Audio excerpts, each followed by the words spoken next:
आज का वीडियो अगर किसी ने स्किप कर दिया तो उसका जो सपना है कि 11th स्टैंडर्ड में वो अपना मन पसंदीदा कॉलेज रहेगा, वो सपना सिर्फ सपना ही रह जाएगा। क्योंकि आज मैं कवर करने वाली हूं कुछ ऐसे इंपॉर्टेंट डॉक्यूमेंट्स जिसके बिना 11th का एडमिशन लेना इज इम्पॉसिबल।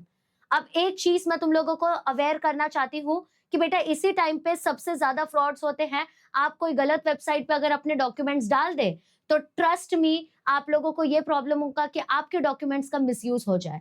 तो सिर्फ और सिर्फ ऑफिशियल वेबसाइट पे ही बिलीव करना है। ये डॉक्यूमेंट का लिस्ट भी मैं आपको ऑफिशियल वेबसाइट से ही बता रही हूँ। आपको ये भी बताऊंगी कि कौन से डॉक्यूमेंट्स की जरूरत है। तो जैसे ही आप बैठ रहे हैं अपना एडमिशन प्रोसेस करने के लिए, डेफिनेटली रिजल्ट नहीं निकला है, बट अगर करने के लिए आप रेडी है, यू ऑलरेडी नो कि पार्ट 1 निकल चुका है, तो आपके पास ये डॉक्यूमेंट्स रेडी होना चाहिए। सबसे पहले आपको यही वीडियो देखना है। आपको एक चेकलिस्ट बनाना है कि ये सारे डॉक्यूमेंट्स आपके पास है या नहीं है। क्योंकि अगर नहीं है तो यू नीड टू रन बेटा, क्योंकि अगर ये डॉक्यूमेंट्स नहीं है ना, आपका काम अटकने वाला है। तो मैं आप लोगों को पूरा एकदम डिटेल में इजी वे में गाइड करने वाली हूँ कि कौन से डॉक्यूमेंट सबसे इंपॉर्टेंट है। चलो, तो without further wasting your time let's get started. तो these are the list of documents. मैं आप लोगों को बताती हूँ कौन से डॉक्यूमेंट्स का लिस्ट है। बेटा सबसे पहले आप लोगों को एसएससी का मार्कशीट और इक्विवेलेंट रहना चाहिए, ठीक है। अब एसएससी का मार्कशीट तुम लोगों को मिला नहीं है क्योंकि स्टिल रिजल्ट जो है इट इज अवेटेड, रिजल्ट नहीं आया हुआ है ना। तो बट आपको रेडी रखना है एसएससी का मार्कशीट, जो कि अभी कुछ ही टाइम में आपको मिल जाएगा, ठीक है। Then you need to keep SSC leaving certificate. SSC leaving certificate मतलब जिस स्कूल में आपने पढ़ाई की है उस स्कूल से आपको एलसी मिलना जरूरी है।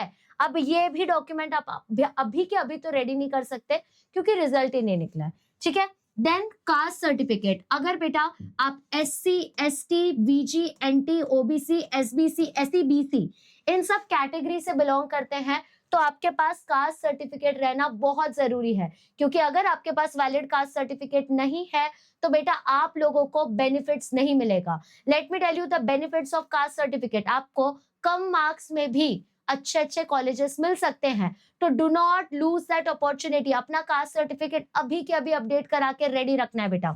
Then you have EWS eligibility certificate. EWS का फुल फॉर्म होता है इकोनॉमिकली वीकर सेक्शन।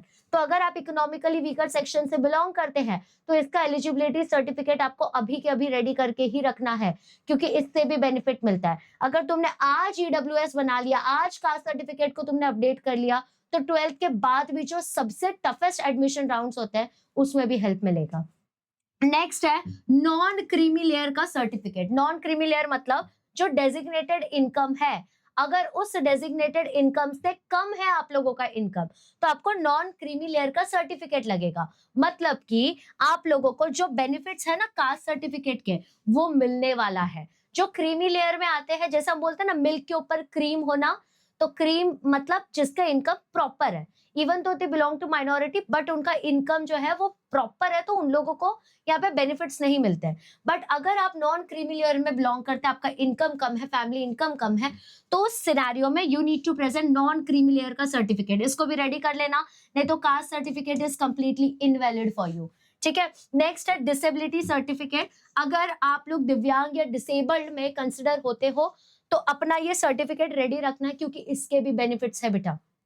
नहीं तो even though you are actually looking disabled, still आप लोगों को उसका बेनिफिट्स नहीं मिलेगा unless and until you show a proof, ठीक है। नेक्स्ट वी हैव कलेक्टर का सर्टिफिकेट। तो कलेक्टर का सर्टिफिकेट कब लगेगा? अगर मान लो कोई रीजन की वजह से तुम अफेक्टेड हो, एक तुम कोई एरिया में रहते थे, वहां पे अर्थक्वेक वगैरह हो गया था, तो तुम लोगों को ना सर्टिफिकेट मिलता है जो कि वहां के कलेक्टर स्टैंप मार के देते हैं, उसको अटेस्टेड कहा जाता है। तो बेटा वो सर्टिफिकेट आप कलेक्ट करके रख लो अगर आप इस कैटेगरी में बिलोंग कर रहे हैं। नेक्स्ट है पेरेंट्स का transfer order and joining report. अगर इन केस आप ट्रांसफर्ड एम्प्लॉय हो, आप दिल्ली विल्ली में बिलोंग करते थे, अभी अभी आप महाराष्ट्र में आए हो या कहीं और से बिलोंग करते थे, अभी अभी आप आए हो, तो यू नीड टू प्रूव अस कि आप लोगों को वहां से यहाँ ट्रांसफर किया है। आप कैसे प्रूव करेंगे? तो अपने पेरेंट्स के ट्रांसफर सर्टिफिकेट से, ठीक है। Next you have service certificate या तो डिस्ट्रिक्ट सैनिक बोर्ड सर्टिफिकेट। मतलब बेसिकली वो बच्चे जिनके पेरेंट्स जो है वो डिफेंस सर्विसमैन रह चुके हैं, यानी कि आर्मी वगैरह में वो रह चुके हैं, मिलिट्री फोर्सेस में वो रह चुके हैं, तो उनको भी बेनिफिट्स मिलता है। तो they need to present the certificate, ठीक है। Next we have collector certificate, किस चीज के लिए है?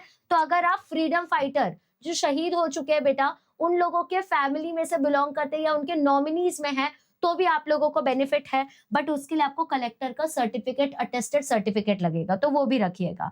दूसरा, certificate issued by district sports officer. अगर आप स्टूडेंट स्पोर्ट्स पर्सन रह चुके हैं, मतलब आपने डिस्ट्रिक्ट लेवल पे जाके, नेशनल लेवल पे जाके अपने जगह को रिप्रेजेंट किया है फॉर स्पोर्ट्स, तो उसका भी बेनिफिट मिलता है बेटा, क्योंकि कॉलेजेस में they have several department, several communities, तो वहां पे यू नीड टू प्रेजेंट। तो उस टाइम पे हर कॉलेज चाहता है कि अच्छा करिकुलर एक्टिविटीज वाला बच्चा हमारे यहाँ पे आए, तो उसके लिए आपको सर्टिफिकेट जो है वो रहना जरूरी है। लास्ट में, certificate issued by women and family welfare department. अगर आप ऑर्फन एप्लीकेंट हो, अगर आप लोग ऑर्फन हो, ऑर्फन का मतलब जिसके मॉम एंड डैड नहीं होते, अगर आप उस कैटेगरी में बिलोंग कर रहे हैं, तो आपको सर्टिफिकेट इशू कराना पड़ेगा women and family welfare department में से, ठीक है।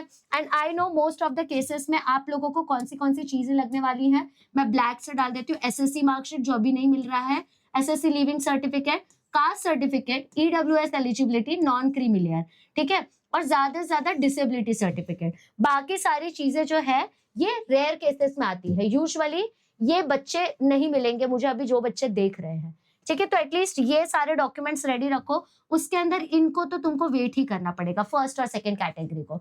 बट कास्ट सर्टिफिकेट हो गया, ईडब्ल्यूएस हो गया, इसके लिए ना बहुत चक्करें मारनी पड़ती है ना, तो इसके वजह से इनको अभी से रेडी करके रख लेना है, ठीक है। अब जैसे आपको मैं बता देती हूँ, ये तो सिर्फ डॉक्यूमेंट का लिस्ट हो गया, अभी पूरा का पूरा एडमिशन प्रोसेस बाकी है। 11th स्टैंडर्ड का एडमिशन लेना is not at all easy, जैसे तुमने 9th स्टैंडर्ड से 10th में आ गए वैसा नहीं होता। तुम्हें मुंबई यूनिवर्सिटी में खुद को रजिस्टर करना पड़ता है, कैप राउंड्स बैठने पड़ते हैं, प्रेफरेंस लिस्ट बनाना पड़ता है। कभी कभी ऐसा भी होता है बेटा कि तुम लोगों को अच्छा खासा कॉलेज मार्क्स आया हुआ है बट कॉलेज नहीं मिल पाता, क्योंकि देर हो जाती है उसको रिस्पॉन्ड करने के लिए।